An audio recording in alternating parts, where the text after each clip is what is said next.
Hello and welcome to another episode of India and Global Left.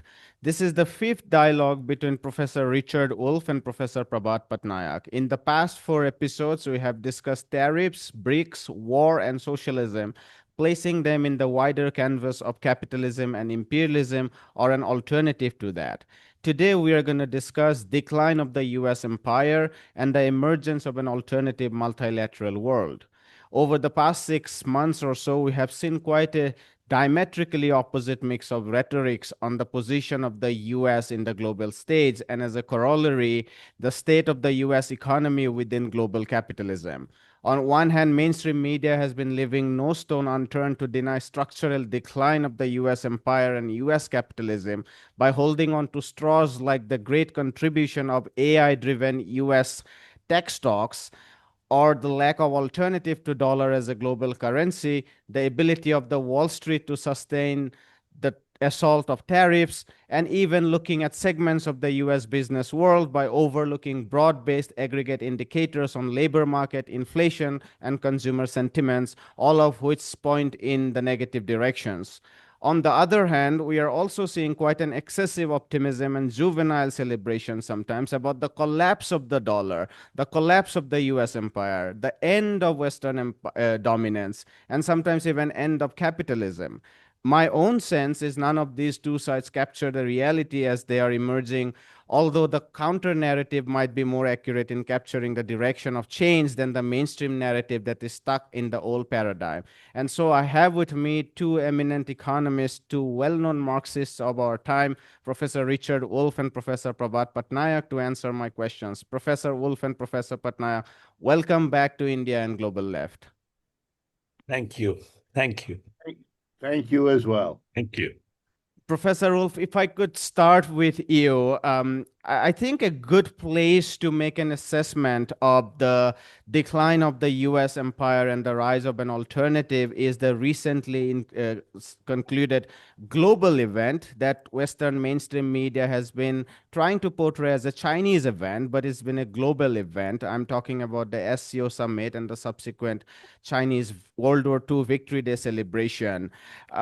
What is your sense of what does the SCO summit along with the Victory Day celebration reflect about the emergence of an alternative to the US-centered geopolitical and economic order? Well, to respond and to pick up a little bit on your opening notion of the two ways of looking at this, I think I would argue that they are both going on pretty much at the same time. You are right in how you characterize them. But I would take a step back and see their coincidence, see this remarkable juxtaposition of extremely different perspectives on what's going on as a sign of a moment of transition historically, which is how I see the events in China over the last few days. This is a milestone. This is a big event. This is a history in the making, if you like. But it is multi-layered and it has, if you pardon my Hegelian roots, many contradictions wrapped up inside it. So, for example, it is a decline, not yet the end for sure, but a decline of the position of the United States. There seems to be no question in my mind that that is what's going on many levels as we speak. That phenomena, which we could talk about, coexists and interacts with an ongoing other process called the transition from capitalism to one or another kind of socialism, which I also think is going on inside and among the very same countries and movements that are engaged in the rise of the East and the decline of the West. It's not an either or, it's an intermingling. If you like, it's an uneven development of different social processes that go on at the same time. And for people like me, I see many positive, not altogether, but many positive consequences of what is happening with China, India, and all of that, Russia and so forth in the East.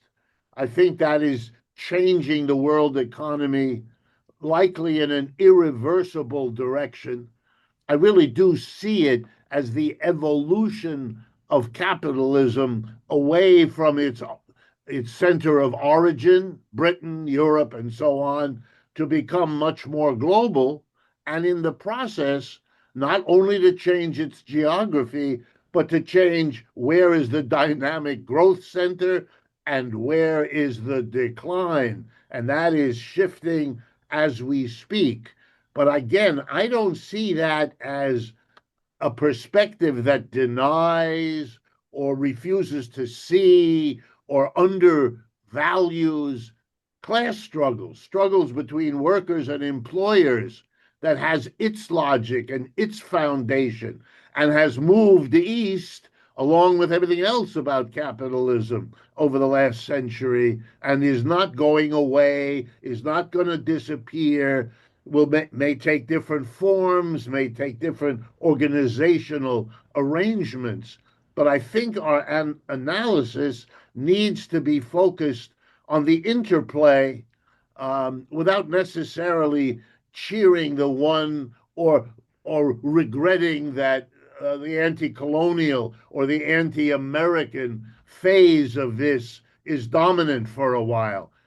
If I could say one more thing, it's like celebrating in the 20th century anti-colonialism.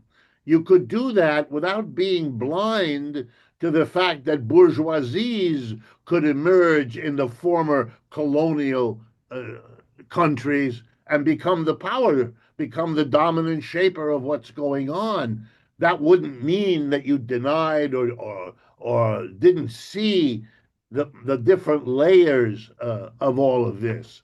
And I can assure you, we are seeing here in the United States, and which may be shaping the very things I'm saying to you now, is that the desperate, and I mean the word desperate, the desperate efforts of the United States regime to hold on to the mythology of American dominance, to go to really extraordinary lengths now to maintain it. And I don't just mean a physical thing, changing the name of our Department of Defense, which was always a joke, back to the Department of War, tells you something.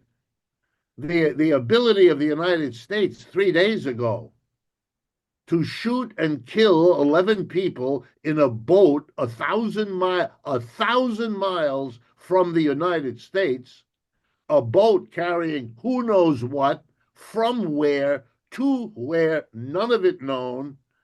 That these are little events, yes, but they bespeak a struggle that's going on here that pretends it's in charge. And one last point, I'm living here, speaking to you from Manhattan in downtown New York City. And I'm watching another aspect of all of this.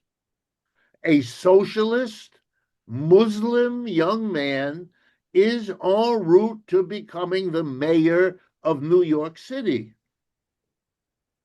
This is also a part of a shift that is complicated, but is going on alongside of the Trump regime, which is what gets the publicity. Professor Patnaik, your response. Let me get to the point which Professor Wolff was raising about America's desperation. I think we have to go back a little into the context. You see, every leader of the capitalist world generally has to preside over a diffusion of capitalism. Britain presided over the diffusion of capitalism from Britain originally to Europe, to the United States, to Canada, Australia, and other regions of European settlement in the 19th century. Now, that diffusion was associated with an economic prosperity in Britain, the famous Victorian boom, Edwardian boom, and it was also associated with social stability. It was so partly because the current account deficits and the capital account deficits, which the leading country has to incur in vis-a-vis the areas to which capitalism is diffusing. Britain had to incur vis-a-vis continental Europe or vis-a-vis the United States was something, I mean, that has to be done. Obviously, you have to keep your markets open and you have to make capital exports. But that was essentially, substantially met by the political drain from the colonies, politically imposed drain from the colonies. Because of which, actually, Britain was not an indebted or a debtor country by the First World War. On the contrary, Britain had fairly strong balance of payments. It was really the world's largest capital exporter. It was not a debtor country. At the same time, you actually had migration taking place from Europe. According to Arthur Lewis, 50 million Europeans migrated in the long 19th century from Europe to the temperate regions of European settlement, which actually kept down the reserve army of labor, kept down the unemployment problem. And what is more, because they migrated to areas where you actually had land available and the Amerindians were driven off the land and so on. Therefore, it actually raised the reservation wage in Europe, in Britain, and so on. Therefore, the wages of the workers improved, unemployment declined, the reserve army was kept under control, and the balance of payments were not a serious problem. So you had economic prosperity together with a kind of social stability associated with the diffusion of capitalism in the leading country. But you look at the United States, just the opposite. Starting roughly from around 1980, when you actually had this process of globalization, diffusion of capitalism to East Asia, to China. By capitalism, I mean capitalist enterprises to China, Vietnam, in India, Indonesia, and so on, is something that is associated with a relocation that tends to keep down the real wages in the United States. It is not associated with any improvement vis-a-vis employment. On the contrary, unemployment and the reserve army in the US has increased. And at the same time, it is associated with a substantial increase in the overall US balance of payments current account deficit. So both in terms of, in fact, there are estimates, like for instance, that the average real wage of a male American worker in 2011 was marginally lower than in 1968. Now, that's a very serious thing to say, but therefore you actually have diffusion under American leadership giving rise to economic distress of the working people as well as social instability, while the opposite was the case with the earlier diffusion. I think it is this which, in a sense, gives rise to the kind of desperation that Professor Wolff was referring to. And this is why the US, all this tariff terrorism, all this business about, the threat to the dollar that this poses, potential threat, has to be warded off, because of which the US is really kind of, adopting all kinds of aggressive measures, because similarly, the aggression vis-a-vis Brazil for, the kind of measures that Brazil has been taking, coming closer to China, the aggression recently vis-a-vis India for using Russian oil, all these are really desperate measures in order to sustain a situation where you have on the one hand, the demands for diffusion of capitalism, which is what capital wants, and at the same time, the economic distress and social instability is generated.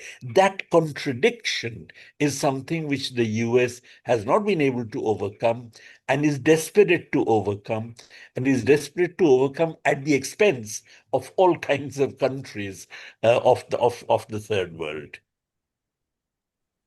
Professor Yeah, Wolff. I could not agree more. And think about what that implies, right? You're not going to resolve these contradictions, nicely summarized by Professor Patnaik, by heaving tariffs at India or by sinking boats off of Venezuela. What are you doing? You know, it's one thing to be desperate within the framework of a strategy that might bring you something. But I find it extraordinary that I see desperation around me, but always with a dead end at the other side of it. I don't understand how. And so it leads us to the view, which is widespread here in the United States, that we have a president who has no strategy, who is so busy bouncing from one situation to another that you don't have the feeling there's some plan that might at least lead somewhere.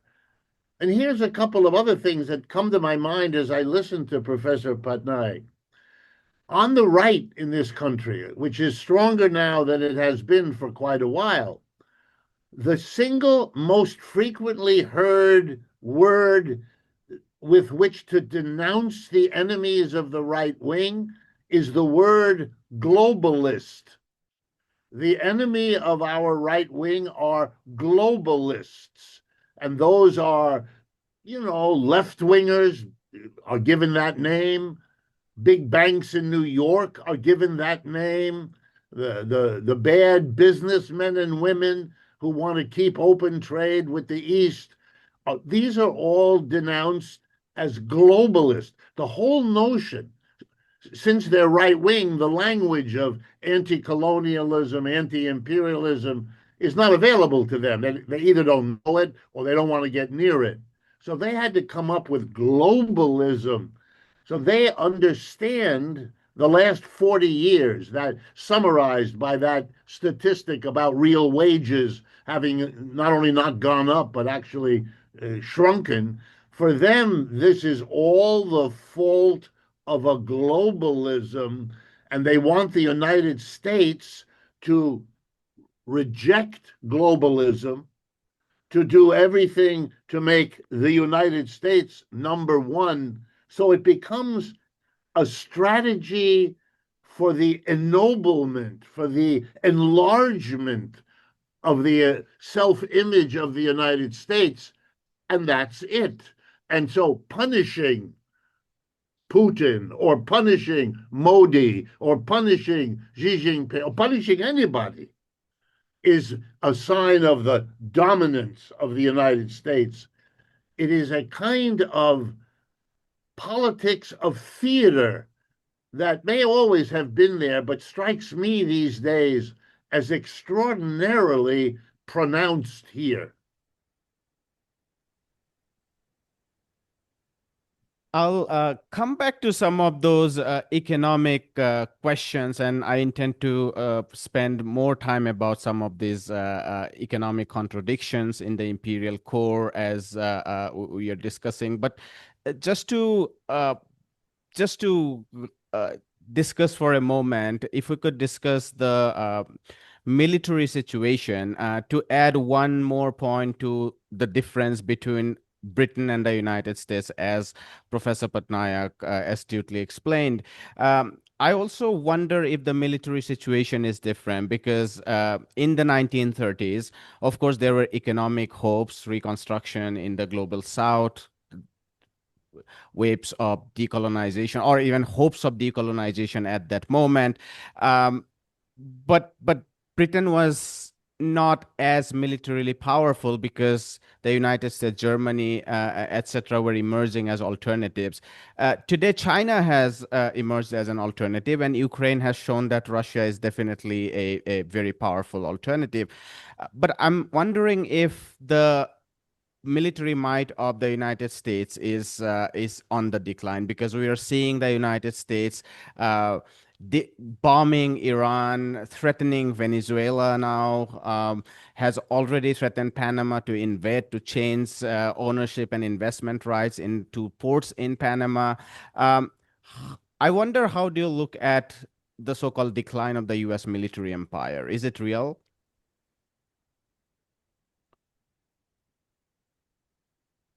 Which of us would you like to go first?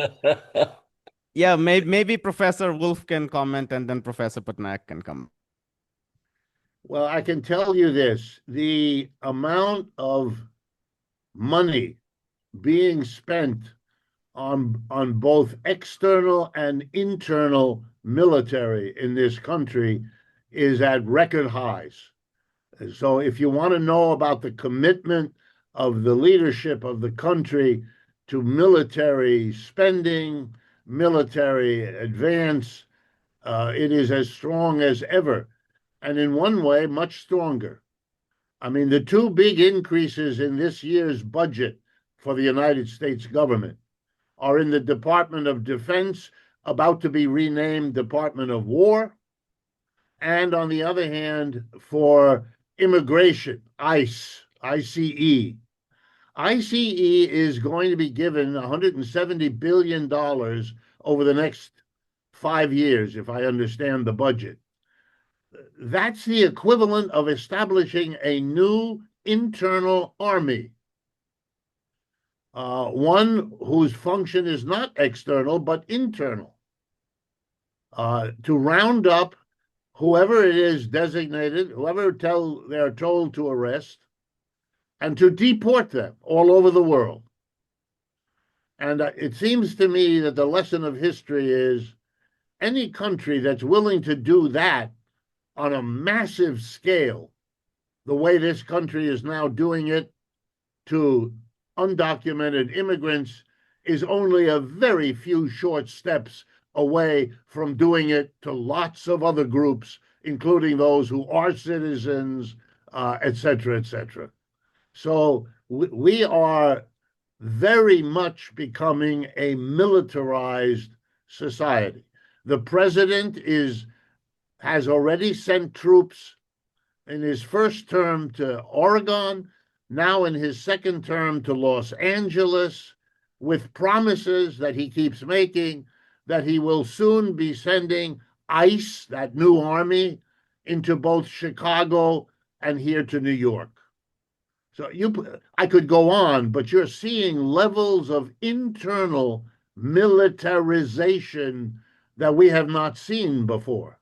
And this is often the case with local authorities, mayors of the city, chiefs of police in the city, publicly saying we don't need and we don't want federal military presence in our city.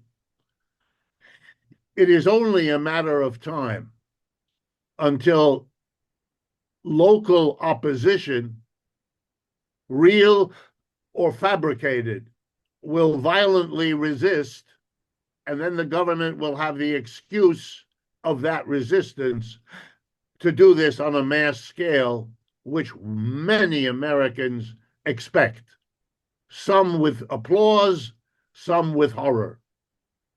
When it comes to the foreign, it's actually quite different. The experience of Ukraine has been very sobering. The United States has spent an enormous amount of money, provided an enormous amount of weapons to a cause that clearly now is lost. And what they dearly wanted to do, what Mr. Trump wanted to do, was walk away, to be out of the picture when the final defeat comes, unlike his predecessors, who lost in Vietnam but had to live with that, and who lost in Afghanistan and who still have to live with that. He did not want to be the president who has to live with the loss in Ukraine. That's not available to him. At least it doesn't look like it at this moment. He may still try, but there's a huge debate in the military about what conclusions to draw from the failures, and I mean all of them: Vietnam, Afghanistan. You could really add Iraq, but you can certainly add Ukraine. What are the conclusions to draw? They moved away from a massive army land military to a high-tech super weapon military. This turns out, given what happened in Ukraine, to have been an enormous mistake. And they're trying to figure out what to do about that mistake. And as usual, there's a compromise in which they spend an enormous amount of money and will try to rebuild the land army and still keep going on the high-tech end of the thing. But the great fear, and I would argue that we all ought to be worried about it, the great fear is that what we're watching is a process of analysis that will end up with this view that I'm about to tell you, that the Chinese have gathered under their heading, and now with the help of the Russians and the help of the Indians too, they've gathered the capability of outmaneuvering high-tech weaponry, and that the United States will be constantly slipping behind, as it is in various kinds of technology already. And obviously, they can't compete on the level of a mass army because everyone knows that the United States has 4.5% of the world's people, and India, China, and Russia together have nearly half of the world's people. The contest there doesn't look good. Why am I telling you this? Because the conclusion of what I've just said is the sooner we confront what is going on in Asia, the better our chances to come out of it. And if we don't, the voices inside the United States who don't want a military confrontation or solution will become powerful enough to possibly change the whole basis upon which the United States interacts with Asia. Just to throw in a stat that immigration and custom enforcement budget of 170 or some odd $1 billion, which should be like annual budget of 31, 32 US $1 billion, would be half of entire Russian military budget. Just to place that in perspective. Professor Patnaik, if I could sharpen my question a little bit, building on to what Professor Patnaik has just said, there is no doubt that big powers like China, Russia, or even India would not be bullied by the United States military anymore. But I'm still wondering, my pointed question to you is, are we entering, what is this multilateral security framework? Are we really entering a world where smaller nations, Venezuela, Cuba, Iran, Lebanon, etc., do they have any security guarantee? Or are we actually entering, in terms of security, are we entering a big power rivalry, kind of a new Cold War, where, of course, big powers would not shoot at each other, but the precarity for the rest of the world would remain as ever? You know, if I can go back to the way you posed your question last time, again, I would like to draw a distinction between the earlier period of British hegemony and the current period of US hegemony. When Britain's leadership role was ending, that leadership role was getting passed on to the United States, which was a major Western power. Therefore, the decline of Britain was not associated with any decline of the West. The position of Western imperialism remained as powerful as ever, but it was a shift within the West, the within the Western imperialist camp. Today, however, what you find is that there are no rival powers within the Western imperialist camp. In fact, as you know, the Leninist idea of inter-imperialist rivalry does not actually characterize all these powers within the Western imperialist camp. They are all united. And therefore, the decline in US hegemony is also one which signifies a decline in the hegemony of Western imperialism as a whole, which is why I think the militarization or the military threat and so on is something which I believe should not be looked at only in terms of the US, but in terms of this entire block of imperialist countries. Now, you must have seen that now there is talk that all of European Union countries, as well as the US, should be devoting 5% of their GDP to military expenditure.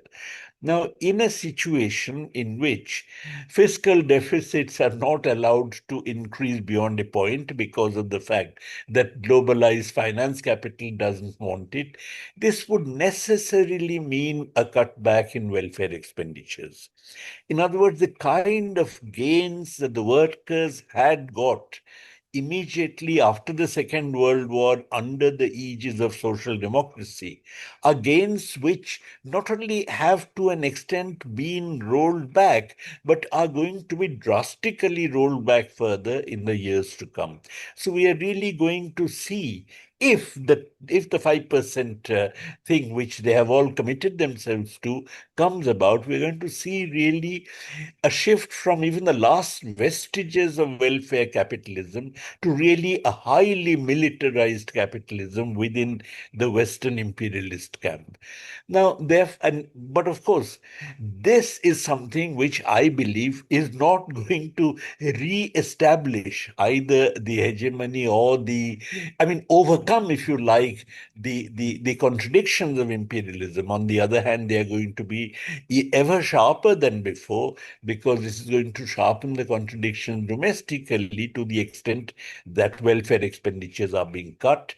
And therefore, this way of overcoming the contradictions I was referring to earlier, something which is not going to work. As a result, I think this militarization of imperialism, which is in the offing, is really, again, a desperate act which is not really going to resolve the contradictions of imperialism. It is actually part of a prolonged period of transition. I see this as a prolonged period of transition whose ultimate denouement would probably be, would I hope be, and I imagine would be some kind of a move towards a welfare state along with socialism as its kind of defining characteristic. If capitalism were to abandon the welfare state, then the welfare state can be re-established only within an alternative mode of production. But of course, I'm not saying that's going to happen tomorrow, but that is something towards which we would be going, but through a prolonged process of transition in which all kinds of things would happen. I want to focus more now on the economic aspects of U.S. empire. Of course, the military is an important pillar, and as Professor Patnaik observed, that this time it's more destabilizing because the decline of or the challenge to U.S. military is coming from the opposite camp, as opposed to what had happened during the Second World War. Uh, in terms of the power of U.S. Economic might, two things come to my mind immediately, and if we could take them up one by one. One, of course, is the power of U.S. corporations, and second is the dollar. I mean, we can go to other aspects, but I want to take these two aspects to begin with. Um, we seem to be still living in the age of US corporation, the Magnificent Seven, Meta, Amazon, Alphabet, Tesla, etc., etc. And it's not just the corporations, but also the rise of the fund managers, the BlackRocks and the Vanguards, which are actually much more bigger than these corporations. So it's the amount of money that they control. What does it mean, Professor Patnaik, if you could start and then Professor Wolff can respond? What does it mean to actually think about the decline of US economic empire at a time when we are seeing Amazon in every aspect of our life in India and much of the rest of the world? Maybe not China. China is a different country, but where there is alternative to everything. But in much of the rest of the world, we are living under the might of these huge multinational corporations. At this age, what does it mean to even talk about the decline of US economic empire? That is why I would not like to particularly underscore the decline of US economic power. Yes, of course, the hegemony of the dollar is being challenged. The position of the US is being challenged, but I believe that the US corporations, as you say, are still all over the world dominant entities. The dollar continues to be the most powerful currency, and there's nothing that can actually approximate it in the foreseeable future. True, you can actually have local trading arrangements in local currencies, but that is something which can only grow over a long period of time. So I think this idea of US decline should not give us the impression as if this is imminent. It is something which can happen only over a prolonged period of time. And there's another thing there which we have to really factor in. Take India. Okay. Now the point is that what the US would like India to do, particularly, is to open up its markets to US agricultural and dairy products. Now, the point is that is something which is going to put large numbers of Indian peasant farmers into great distress. On the other hand, the foreclosing of the Indian market, of the US market to Indian goods is something which generally Indian big capital, generally the upper middle class and so on, even though they may not be immediately affected by the tariffs, would not like. In other words, the shift from the original dirigist strategy of the Nehru period to neoliberalism was something which was supported by big business, and it was supported by the urban middle class, affluent urban middle class. Now, that support is not going to go. They would like to continue having that relationship with the US, and therefore they would not mind sacrificing the interests of the Indian farmers in order to maintain that relationship. So, in this response, there is also a class struggle.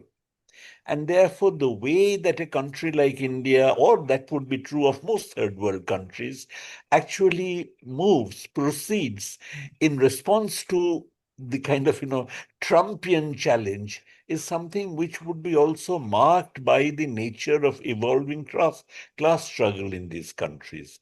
And it is that which gives me the hope that ultimately, if countries like India are going to meet this challenge, then that can be done only on the basis of the support of workers, peasants, and so on, which is not going to then stay put only at the stage of capitalism, but would like to move further towards reforms, change in property relations, and so on, which I call a transition to socialism. Professor Wolff. There's a tremendous struggle going on inside the United States. It is not a unified capitalist class, probably more disunified than I have ever seen it. Let me give you some examples. Basically, the Chamber of Commerce, which is a large organization that you might say reflects the general attitude of the employer class here in the United States, doesn't like Mr. Trump, doesn't want the tariffs, is against all of that. Their mouthpiece, the media that express their point of view are extremely critical of Mr. Trump all the time, particularly in terms of his economic policy. Now, they're not going to do anything until it becomes clear, which it is not yet, whether Mr. Trump can survive doing what he's doing. If he can survive, and by survive I mean stay politically in power as well as literally stay alive, if he can do that, that's one question. Then they want to see what the results of his economic policy, if you can call it that, actually are. And they have reserved judgment. They are not gung ho supportive of what he is doing at all. And that, by the way, reflects a shifting in the power here. If I could do for the United States roughly what Professor Patnaik just did for India, then I would say, yeah, you have 7 or 8 high-tech corporations out there in Silicon Valley in California whose way of thinking and looking at the world is more allied with the governor of California than it is with the president whom they don't like.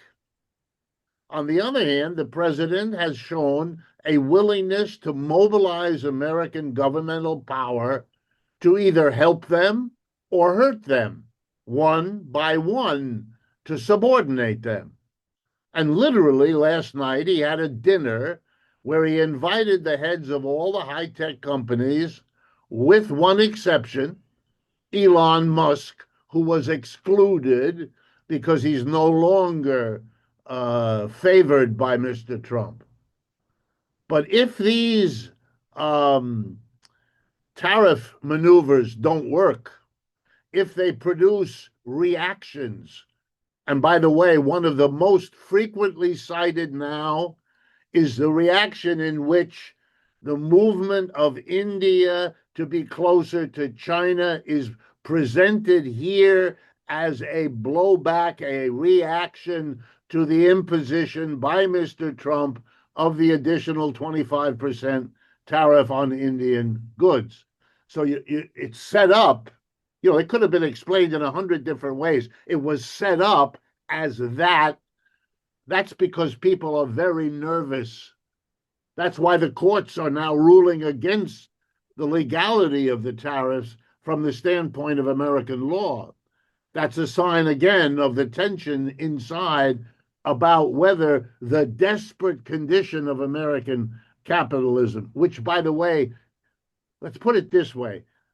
When I started being a public figure here, one of my jobs was to get the word capitalism inserted back into the language of American discourse. I don't have to have that task anymore because that's been achieved. And of course, the real reason it's been achieved is that everybody has a sense that something bad is happening to the American system. And it is now possible for all kinds of people, including those whose knowledge of Marxism is zero, who can now talk and do talk about capitalism. You're seeing critical anxieties showing up here in a remarkable way. So the high-tech 8 and the huge venture capitalists, the BlackRock and Blackstone and all of the rest, they may have the attitude that the rest of American employers, large and small, they don't care. They don't care how many of them survive. They don't care how many of them don't. Their perspective is global. They want to be the capitalists in the sense of moving the money around the world in the way that is most profitable, because that's what they've been doing anyway, first in the United States and now on a global level. They do it more and more. The people of Berlin have had to discover that the biggest landlord they have to fight is Blackstone and BlackRock because they own more apartments in Berlin than any German does, et cetera, et cetera. So they want that. They want a global, they don't want a split world. And the people who work high tech, same thing. They don't want that. They will work out things with China. They understand they may benefit by a big tariff against Chinese chips and forbidding export of the machinery that makes it. But they are not at all convinced. And if Mr. Trump stumbles, they will dump him. They will get rid of him. In the same, I don't want to overstate it, but in the same way that Professor Patnaik talked about the Indian bourgeoisie may be willing to sacrifice the farmers, in a manner of speaking, over time in the political struggles. But we have that here too. If we could quickly discuss dollar, and I would like us to be a bit brief because I have a couple more questions. Let's see if we can cover that. But there has been a lot of discussion on dollar, as Professor Patnaik said, that the collapse of the dollar is, of course, a more of a myth than truth. To just give some statistics, 90% of foreign exchange trade still go through dollar. 50% of merchandise trade still is done in dollar, and 60% of reserves are still held in dollar. Of course, there are counter side of statistics. Yuan is rising in terms of trade. There are also alternative to SWIFT payment systems that have been set up by China, and Russia and others are collaborating. But there has been really few alternatives to dollar as a single hegemonic currency. Of course, we are looking for a basket of alternative currency, but the dollar would still remain very dominant. That's one side of it. But on the other side, something that I observed has been different this time is that during the tariff, the dollar, there was a downslide in the dollar, which has been quite unique because a huge dollar privilege has been that during times of uncertainty, it rises because capital comes back more and more to safe haven when there is more and more uncertainty. This is something which we saw even during the global financial crisis, before the Fed did those open market operations to do quantitative easing. But this time there has been a downslide where we saw that big corporations and sovereign funds were taken out of dollar and placed in other assets. Professor Wolff, if you can respond to my question. I have seen you talking about the collapse of the dollar. I wonder how you respond to my observation on the dollar question. Here's my view. I think that the dollar is in a long-term slide. I agree with Professor Patnaik that these are not things that happen overnight. And I mean, they don't happen in one decade either, most of the time. They happen slowly and gradually. But that the direction, what all I mean when I talk about the collapse of the dollar, is that its unquestioned position, a little bit like what I assume the British pound was during the heyday of the British Empire. The US dollar has been in the heyday of the American Empire. As the American Empire declines, the dollar will, they are tied together. But I don't mean some sudden, disappearance, nothing like that. And let me tell you why. The extraordinary economic growth, and I'll take just China and India, over the last 30, 40 years, particularly the Chinese, but the Indian as well, were accomplished, let me remind everyone, under the aegis of the global dominance of the dollar. Many Chinese capitalists will tell you that the dollar gave them, the global role of the dollar gave them all kinds of opportunities, cost savings, investment growth. So there's a mixed attitude. There's a story here in the West that capitalism, more than anything else, really doesn't want uncertainty. It is stymied by the inability to do what it's supposed to do, which is make some sort of rational decision where to invest its money, given that the results of the investment will happen years down the road and no one can know what the situation will be then. There's a reason why the biggest intellectual aha moment of John Maynard Keynes was when he figured out the centrality of the uncertainty and how it exploded the simple mindedness of early neoclassical economics. It's important to understand the decline of the dollar increases uncertainty, and therein becomes a contradiction. The very forces that would like, in some abstract way, to have a different currency, a yuan or a basket of currencies, a new currency based on a basket. And I know those issues are being discussed by working groups within the BRICS, as they should be.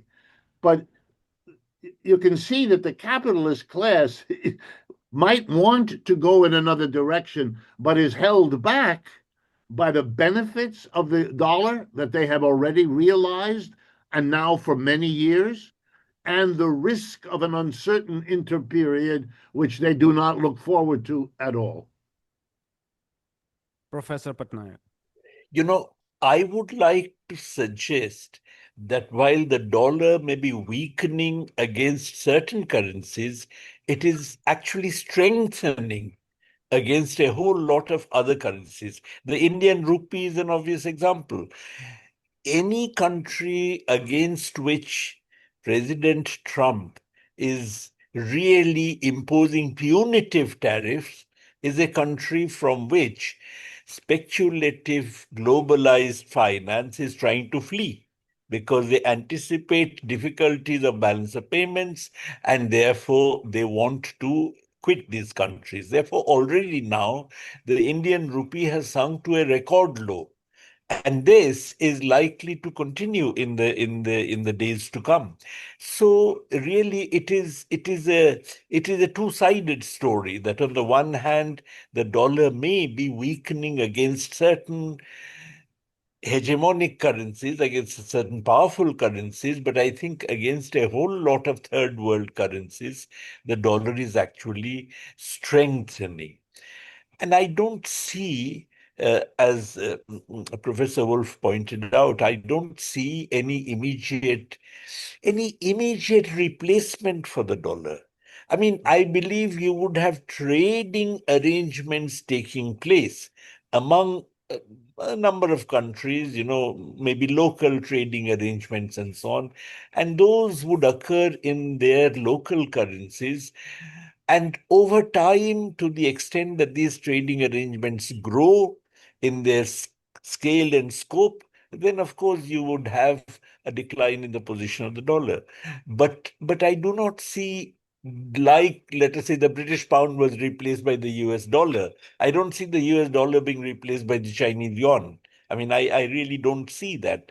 And that's because China doesn't occupy the position in the world economy that, let us say, US had occupied at the time of the collapse of British leadership.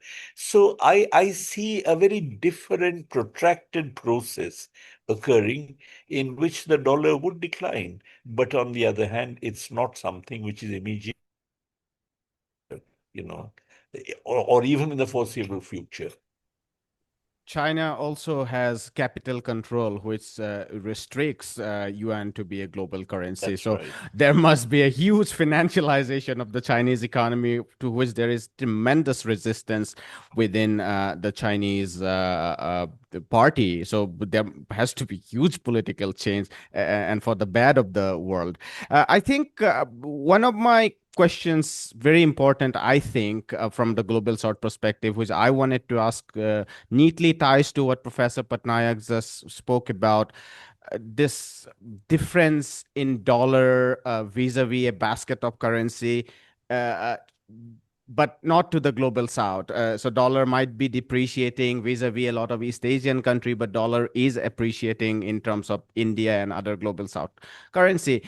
And I think something we have been talking on the show is that this binary framework of the West versus the South misses out on a point that we are really seeing actually a tripolar trifurcation of the world, in my opinion, where there is the West led by the US, very high per income capita. Then there is China, which has risen a lot in terms of aggregate power, but also has come along with substantive domestic transformation, eradicating absolute poverty, etc., etc.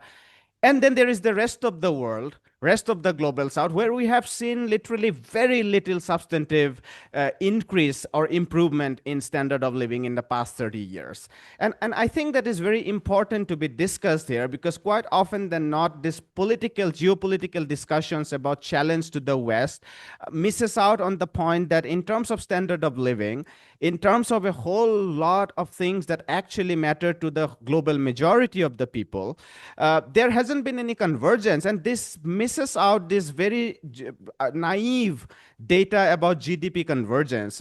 Yes, if you take India, China, Brazil together, there has been a convergence in GDP. But if you look at the poorest of the global south, there has been very little, if at all, GDP per capita convergence. I want both Professor Patnaik and Professor Wolff to respond to this line of thought that I have been having in my own mind. Maybe Professor Patnaik can come in, and then Professor Wolff can conclude for us. No, I entirely agree with you. I agree with you that to look at China and perhaps a couple of other kind of, East Asian countries in the same way as we look at the global south is really a mistake, because they occupy very different positions in the world economy. You're right that there has been some improvement in the living standards of the population in East Asia, but on the other hand, I do not see a corresponding improvement either in sub-Saharan Africa or in South Asia or elsewhere. So when we talk about the global South, we really should not be including countries like China within the global South. Where countries like China would move in the years to come is something which I would not like to venture into.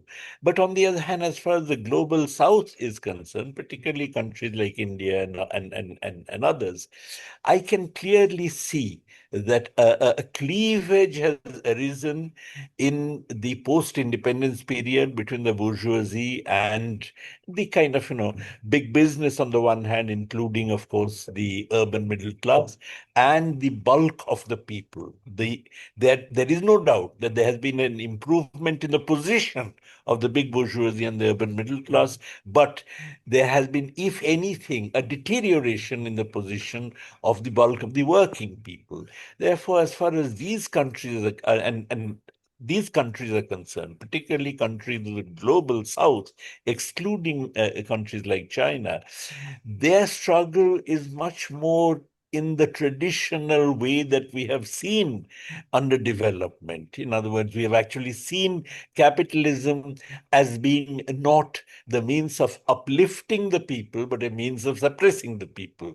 And that proposition would still hold as far as much of the global south is concerned, which is why I see the coming years as years of class struggle, which would ultimately lead us forward. Professor Wolff, conclude for us. How Yeah, does this discussion look for you from the global north perspective? takes me back to the opening part of our conversation.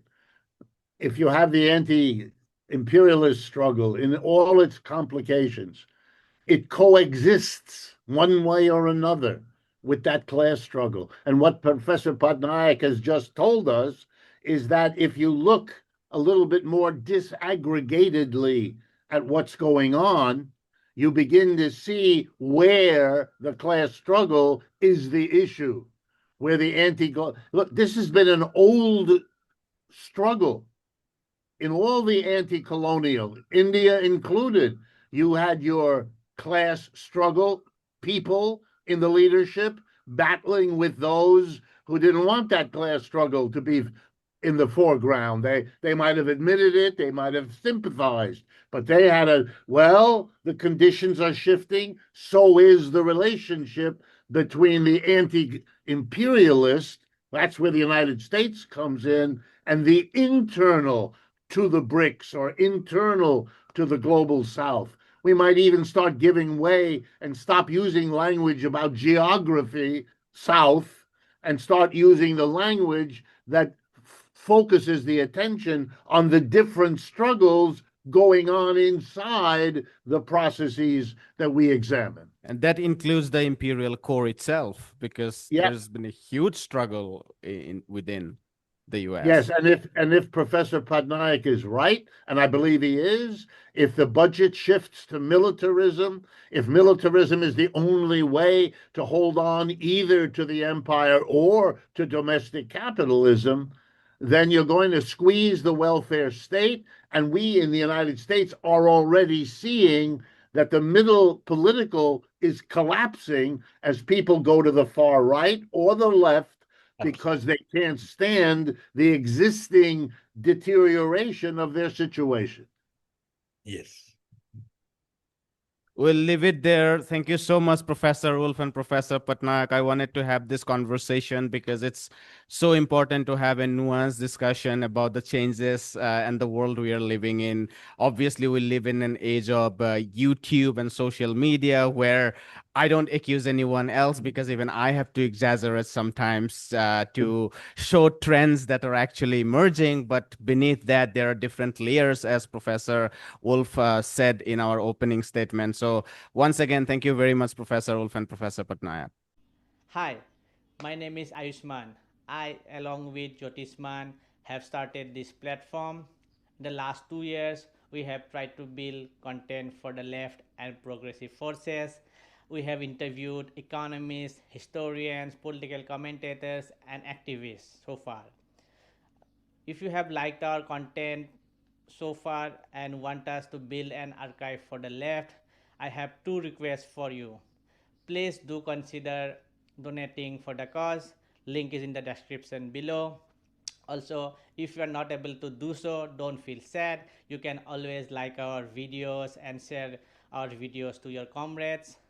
Finally, don't forget to hit the subscribe button.